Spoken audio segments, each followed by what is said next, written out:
کا پارہ نمبر 26 آیہ کریمہ نمبر 15 نحمدہ ونصلی ونسلم علی رسولہ الکریم اما بعد فاعوذ باللہ من الشیطان الرجیم بسم اللہ الرحمن الرحیم حتی اذا بلغ اشدہ وبلغ 40 سنہ قال رب اوزعنی ان اشکر نعمتک التی انعمت علی وعلی والدی وان اعمل صالحا ترضاہ واصلح لی فی ذریتی انی تبت الیک وانی من المسلمین۔ صدق اللہ العظیم۔ حتیٰ یہاں تک اذا جب بلغا وہ پہنچ گیا اشدہ اپنی قوت کو وبلغا اور پہنچ گیا 40 سنہ 40 برس کو قال اس نے کہا ربی اے میرے رب اوزعنی مجھے توفیق عطا کر ان یہ اشکرا میں شکر ادا کروں نعمت کا تیری اس نعمت کا انعمت علیہ جو تو نے مجھے وعلی والدی اور میرے ماں باپ کو عطا کی وان اور یہ کہ اعمل میں عمل کروں صالحا ایسے نیک ترضاہ جو تیری رضا والے ہوں وَأَصْلِحْ لِي فِي ذُرِّيَّتِي اور میری اولاد میں بھی نیکی کو رکھ دے انی بے شک میں نے تبتو الیک تیری طرف رجوع کیا وانی من المسلمین اور بے شک میں ماننے والوں میں سے ہوں اطاعت گزاروں میں سے ہوں۔ آیہ کریمہ کا یہ حصہ سیدنا صدیق اکبر رضی اللہ تعالی عنہ کی شان میں آیا ہے۔ یہ یاد رکھنا حضرت ابوبکر صدیق رضی اللہ تعالی عنہ کو جو منفرد خصوصیات حاصل ہیں ان میں ایک خصوصیت ایسی ہے جس کا اس آیت میں ذکر ہے، اور وہ خصوصیت کیا ہے؟ حضرت ابوبکر صدیق رضی اللہ تعالی عنہ تمام صحابہ میں واحد شخصیت ہیں کہ جن کی 4 نسلیں صحابی ہیں۔ یہ شرف حضرت ابوبکر صدیق رضی اللہ تعالی عنہ کے علاوہ کسی اور کو نہیں نصیب ہوا۔ آپ کے والدین عہد رسالت میں حضور کے سامنے مسلمان ہوئے، باپ بھی صحابی ماں بھی صحابیہ۔ خود حضرت ابوبکر صدیق رضی اللہ تعالیٰ عنہ افضل الصحابہ، آپ کے بیٹے حضرت عبد الرحمن اور آپ کی ساری بیٹیاں صحابیات اور صحابہ، اور حضرت عبد الرحمن کے بیٹے جن کی کونیت ابو عتیق تھی اور نام تھا محمد بن عبد الرحمن بن ابی بکر، یہ بھی صحابی اور عہد رسالت میں حضور کے سامنے ایمان لائے۔ پوتا صحابی، بیٹا بیٹیاں صحابی صحابیات، خود صحابی اور ماں باپ صحابی اور صحابیہ۔ یہ شرف حضرت ابوبکر صدیق کے علاوہ کسی اور کے نصیب میں نہیں۔ سیدنا علی المرتضیٰ رضی اللہ تعالیٰ عنہ کے والد گرامی جناب ابو طالب کے متعلق اہل سنت کا عقیدہ خاموشی کا ہے۔ آپ کی والدہ ماجدہ حضرت فاطمہ بنت اسد وہ صحابیہ ہیں، حضور کی انہوں نے بہت خدمت کی ہے، سرکار دو عالم نے انہیں زندگی میں اپنی ماں کہہ کر پکارا ہے۔ حضرت علی المرتضیٰ خود صحابی ہیں، حضور کے چچا کے بیٹے ہیں، سیدہ فاطمہ زہرا کے شوہر ہیں، علی المرتضیٰ کے شہزادے حسنین کریمین اور سیدہ زینب یہ صحابی ہیں اور صحابیہ ہیں، لیکن آگے حضرت علی کا کوئی پوتا صحابی نہیں ہے۔ یہ شرف صرف حضرت ابوبکر صدیق کے حصے میں آئے، کسی اور کے حصے میں نہیں ہے، کہ جن کی 4 نسلیں لگاتار صحابی۔ اور حضرت ابوبکر صدیق رضی اللہ تعالیٰ عنہ 18 برس کی عمر میں ہی حضور کی نبوت کے متعلق یقین کر کے بیٹھ گئے تھے۔ ابھی حضرت ابوبکر صدیق کی عمر 18 برس تھی اور سرکار دو عالم صلی اللہ علیہ وسلم کی ظاہری حیات طیبہ 20 برس تھی۔ اس وقت حضرت ابوبکر صدیق جانتے تھے کہ یہ اللہ کے آخری رسول ہیں، اور اس وقت یقین رکھتے تھے اس بات پر۔ اس کا پس منظر کچھ اس طرح ہے کہ جناب ابو طالب کی قیادت میں ایک تجارتی قافلہ شام کی طرف گیا۔ اس تجارتی قافلے میں آقا کریم علیہ الصلاۃ والسلام بھی تھے اور قریش کے بڑے بڑے شیوخ بھی ساتھ تھے۔ خاندان قریش کے بڑے بڑے لوگ بھی اس قافلے میں شامل تھے، اور یہ تجارتی قافلہ شام کی طرف گیا۔ جب یہ تجارتی قافلہ مقام بصرہ میں پہنچا تو یہاں اس تجارتی قافلے نے کچھ دیر کے لیے قیام کیا۔ انہوں نے اپنا سامان کھولا اور یہ بیٹھنے لگے تو سامنے ایک نصرانیت کا بہت بڑا عالم راہب گرجے میں قیام کیے ہوئے تھا۔ اب اس نے باہر نکل کر دیکھا تو سرکار علیہ الصلاۃ والسلام پر آسمان سے بادلوں نے بدلی کی ہوئی تھی۔ وہ اپنے گرجے میں گیا، اس تجارتی قافلے کے لیے کھانا بنایا اور پھر آ کر پوچھا تمہارے اس تجارتی قافلے کی قیادت کون کر رہا ہے؟ کہا گیا ابو طالب۔ کہا گیا تم سب کا کھانا آج میرے پاس ہے۔ اس راہب نے کہا اچھا، یہ لوگ گئے کھانے پر، لیکن حضور علیہ الصلاۃ والسلام کو ساتھ لے کر نہیں گئے، اس نظریے سے کہ ان کی عمر تھوڑی ہے، اور حضرت ابوبکر صدیق کو بھی لے کر نہیں گئے کہ جی ان کی عمریں تھوڑی ہیں، بڑے شیوخ کے۔ جب یہ گرجے میں پہنچے تو راہب نے کہا وہ کدھر ہیں جن پر بادل سایہ کر رہا تھا؟ کہا ان کے نہیں لائے۔ کہا کھانا تمہارے لیے نہیں ہے، کھانا تو اصل ان کے لیے ہے، انہیں لے کر آؤ۔ اب یہ حضور علیہ الصلاۃ والسلام کو لے کر گئے۔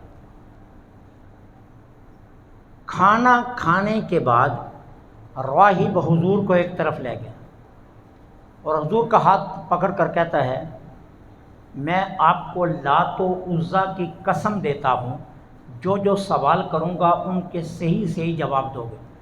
میرے آقا کریم علیہ الصلاۃ والسلام نے فرمایا مجھے لات و عزیٰ کی قسم مت دینا، ان کا سب سے بڑا دشمن تو میں ہوں۔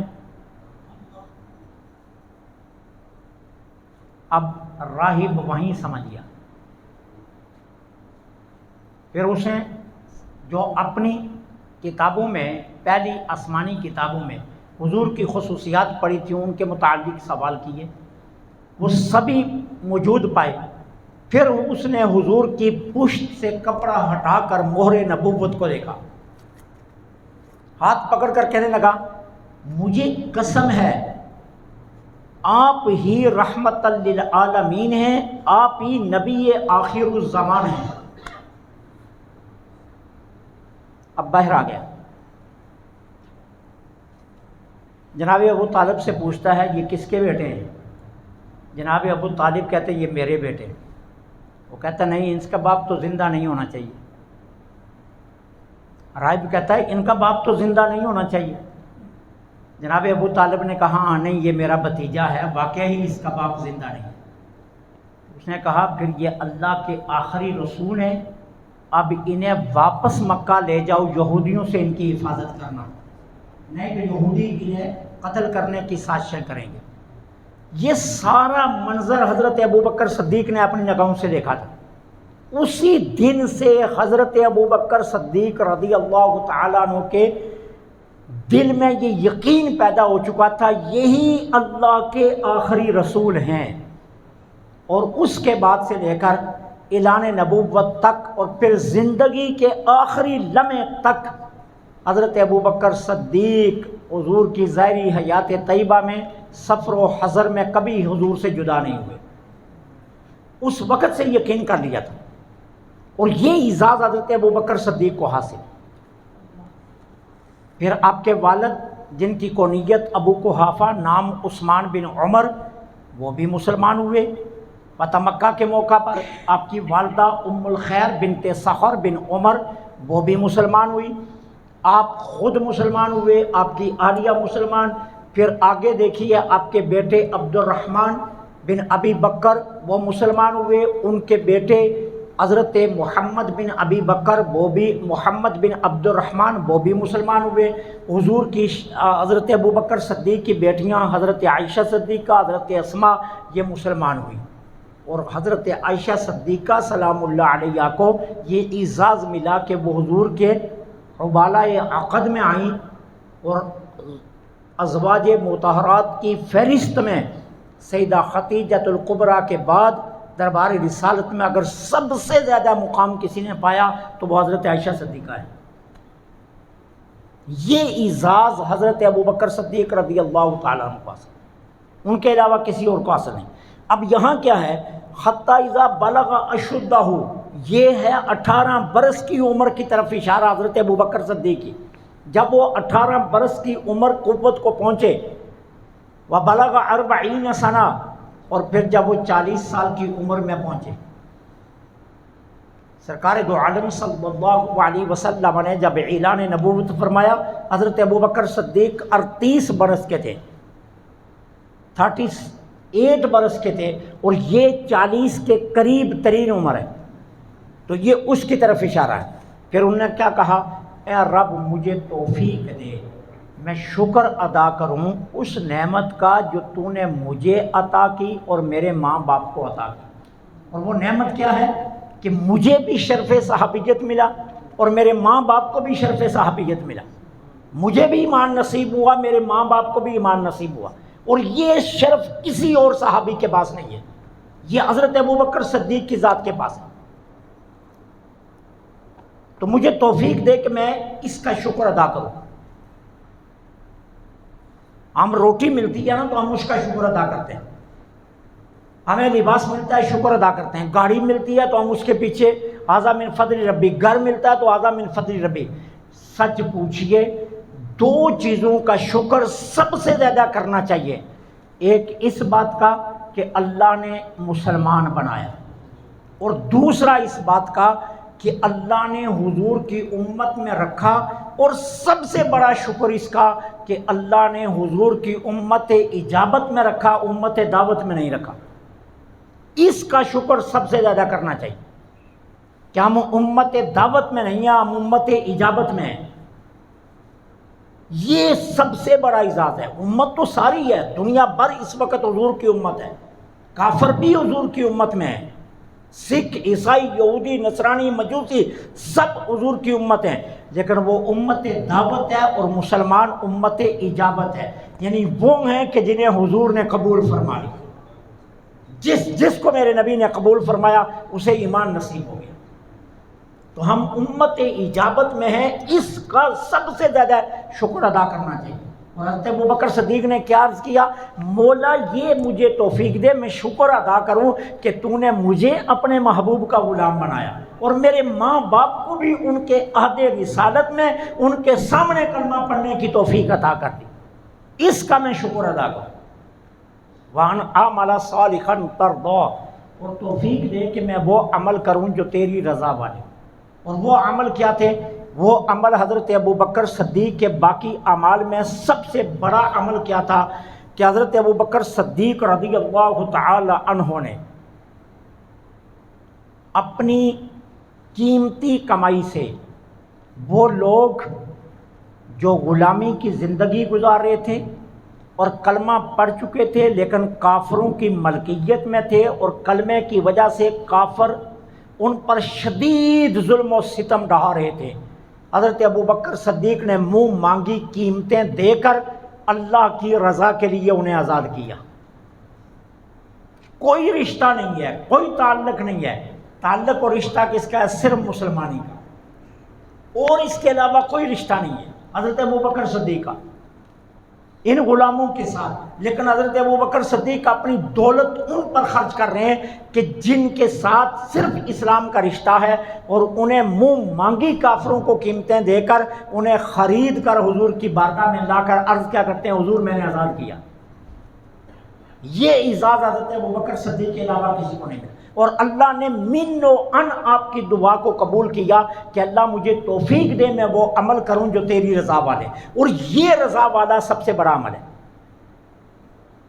ملک ملک کا رشتہ ڈھونڈتا ہے، انصاری انصاری کا رشتہ ڈھونڈتا ہے، ارائی ارائی کا رشتہ ڈھونڈتا ہے، دیتے بھی اپنی قوموں میں ہیں اور لیتے بھی قوموں سے ہیں۔ کبھی کسی نے اس لیے بھی کسی بچی کو لیا ہے کہ یہ بچی نماز کی پابند ہے، میں اللہ رسول کی رضا کے لیے اپنے گھر میں اس کو لانا چاہتا ہوں، یہ باپ پردہ ہے، یہ قرآن کی حافظہ ہے، یہ عالمہ ہے، یہ نیک ہے، یہ صالح ہے، میں کسی ذات پات کی طرف نہیں دیکھتا، میں صرف اس لیے لانا چاہتا ہوں کہ میرے گھر میں اس کی وجہ سے برکتیں آئیں۔ اصل رشتہ یہ ہے۔ سیدی محدث اعظم پاکستان رحمۃ اللہ علیہ کی 6 شہزادیاں تھیں، حضور محدث اعظم پاکستان نے اپنی ایک بیٹی بھی اپنے کسی رشتہ دار کو نہیں دی، بلکہ ساری بیٹیاں علماء کو دی ہیں، یہ سوچ کر کہ میری بیٹیاں ان گھروں میں جائیں جہاں ہر وقت حدیث کا درس ہو، جہاں قرآن کا درس ہو، جہاں ہر وقت کتابوں کے مطالعہ جو کیے جائیں وہ قرآن و حدیث کے مطالعات کیے جائیں۔ تو یہ سوچ کر، حالانکہ بڑے بڑے میمن طلبگار تھے، بڑے بڑے عمراء طلبگار تھے، لیکن انتہائی غربت میں زندگی گزارنے والے علماء کرام کو حضور سیدی محدث اعظم پاکستان نے اپنی بیٹیاں دی۔ ہم ذاتوں پاتوں کے چکر سے ابھی تک نہیں نکل سکے، اور ابھی تک ذات اور پات کے ڈنڈورے میں پھنسے ہوئے ہیں، اور اسی وجہ سے ہماری نسلیں برباد ہو گئی۔ ہم نیک رشتے ڈھونڈتے نہیں۔ ان اعمل صالحا ترضا، مجھے یہ توفیق دے کہ میں وہ عمل کروں جو تیری رضا کے لیے ہو، تیری رضا والے اعمال سب سے مقدم ہیں۔ اب دیکھیے حضرت ابوبکر صدیق نے کس کس کو خرید کر آزاد کیا؟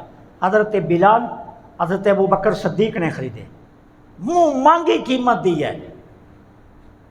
حضور جب بھی گزرتے حضرت بلال کو تقریر میں دیکھتے کہ کافر ظلم ڈھا رہا ہے، مالک طرح طرح کی اذیتیں دے رہا ہے، اور حضرت بلال کو دیکھ کر میرے آقا کی آنکھوں میں آنسو آ جاتے، ان کے جسم پر زخم دیکھ کر حضور کے آنسو جو ہے وہ باہر آ جاتے چشمان مقدس سے۔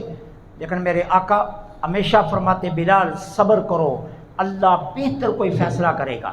اور پھر وہ وقت آیا جب حضرت ابوبکر صدیق نے کافر کی منہ مانگی قیمت دے کر حضرت بلال کو لیا اور حضور کی بارگاہ میں آئے اور عرض کیا، حضور یہ لیجیے اپنا بلال، ابوبکر اسے آزاد کر رہا ہے۔ یہ اعزاز حضرت ابوبکر صدیق کو ملا ہے۔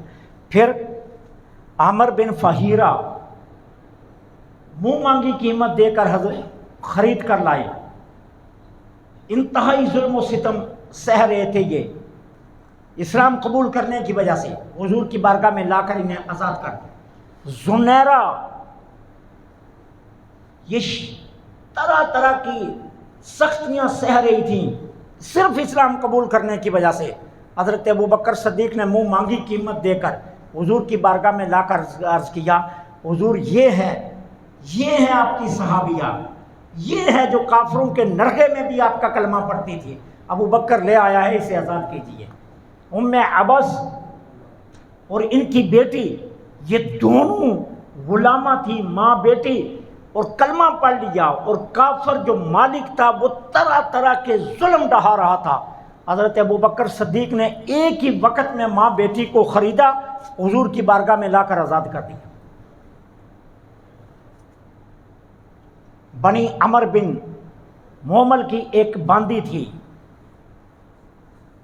ان کی ایک گھر میں نوکرانی تھی، حضور کا کلمہ پڑھ لیا، بنی عمر بن مومل اس پر ظلم ڈھا رہے تھے. حضرت ابوبکر صدیق نے دیکھا تو اپنی جیب سے انہیں خریدا اور لا کر حضور کی بارگاہ میں پیش کر کے آزاد کر دیا. ان عمل صالحا ترضا، ان سب کا آپ شجرہ نسب نکال لیجئے. کسی کا حضرت ابوبکر صدیق سے سوائے اسلام کے اور کوئی رشتہ نہیں. یہ ایک رشتہ تھا حضرت ابوبکر صدیق کا ان لوگوں کے ساتھ، لیکن اپنی قیمتی کمائی خرچ کر کے انہیں خریدا اور حضور کی بارگاہ میں لا کر آزاد کر دیا. ان اعمال صالحا ترضا، ان اعمال کی توفیق دے جو تیری رضا والے ہوں. اور یہ تھا ابوبکر صدیق نے خالص اللہ کی رضا کے لیے، ان سے کسی قسم کا کوئی فائدہ نہیں ہے. اور اس کا جواب میں نہیں کہتا، اللہ کا قرآن کہہ رہا ہے. حضرت ابوبکر صدیق کے والد نے ابھی کلمہ نہیں پڑھا تھا، ایک دن کہنے لگے ابو بکر کو پتہ نہیں کیا ان غلاموں کے ساتھ تعلق ہے جن کی خاطر اتنے اتنے پیسے خرچ کر رہا ہے ابو بکر، اور یہ خیال نہیں کر رہا یہ کل بچوں کے کام آئیں گے یہ پیسے. ابو بکر کو ہو کیا گیا ہے کہ ان غلاموں کے لیے اتنی دولت خرچ کر رہا ہے؟ تو حضرت ابو بکر صدیق نے تو کوئی جواب نہ دیا. کفار مکہ بھی یہ تانے دے رہے تھے ابو بکر کا بلال سے رشتہ کیا ہے، عامر بن فہیرہ سے رشتہ کیا ہے، زنیرہ سے رشتہ کیا ہے، ام عبس سے رشتہ کیا ہے، باندیے بنی عمر بن مومل سے رشتہ کیا ہے. یقیناً پیچھے کوئی نہ کوئی ابو بکر کا کوئی راز ہوگا جس کی خاطر یہ غلام آزاد کر رہا ہے. اللہ نے قرآن بھیجا، کہا کوئی رشتہ نہیں ہے، رشتہ ابو بکر کا صرف اتنا ہے کہ ابو بکر اپنے رب سے رشتہ جوڑے ہوئے. اللہ نے قرآن بھیج دیا حضرت ابو بکر صدیق کی شان. ابو بکر کے متعلق یہ کہنے والا اپنی زبانیں بند رکھو، اللہ گواہی دیتا ہے کہ ابو بکر یہ سب کچھ میری رضا کے لیے کر رہا ہے. ان اعمل صالحا واصلح لی فی ذریتی، اور مولا میری ذریت میری اولاد میں بھی، میری ذریت و اولاد میں بھی نیکی رکھ دے. یہ دعا من و ان اللہ نے قبول کی. اور حضرت ابوبکر صدیق کی بیٹیاں بیٹے صحابی صحابیات بنے، اور پھر پوتا بھی صحابی بن کر حضرت ابوبکر صدیق کی اس دعا کی عملی تصویر سامنے آئی کہ یہ اعزاز 4 نسلیں صحابیت سوائے حضرت ابوبکر صدیق کے کسی اور کو نہیں. پھر اس کے بعد کیا کہا، انی تبت الیک، مولا میں صرف تیری طرف رجوع کرتا ہوں، میں صرف اور صرف تیری طرف رجوع کرتا ہوں اور کسی کی طرف نہیں. اور مفسرین کرام فرماتے ہیں حضرت ابوبکر صدیق کی یہ دعا بھی من و عن قبول ہوئی کہ حضرت ابوبکر صدیق رضی اللہ تعالیٰ عنہ نے اللہ رب العالمین سے کتنا مضبوط رشتہ قائم کیا، کتنا مضبوط رشتہ قائم کیا کہ اللہ نے قرآن میں حضرت ابوبکر صدیق کی صحابیت کی گواہی دی، حضرت ابوبکر صدیق کا تذکرہ جا بجا قرآن میں کیا. والذی جاء بالصدق وصدق به وسيجنبها الأتقى الذي يؤتي ماله يتزكى وما لأحد عنده من نعمة تجزى إلا ابتغاء وجه ربه الأعلى ولسوف يرضى إذ يقول لصاحبه لا تحزن إن الله معنا. یہ ساری آیات حضرت ابوبکر صدیق کی شان میں آئی ہیں. انی تبت الیک وانی من المسلمین، اور میں اطاعت گزاروں فرمان برداروں سے ہوں. یہ اللہ نے حضرت ابوبکر صدیق کے حق میں انہی کی مانگی ہوئی ساری دعائیں اللہ نے من و عن قبول فرما لی. اللہ سے دعا ہے اللہ حق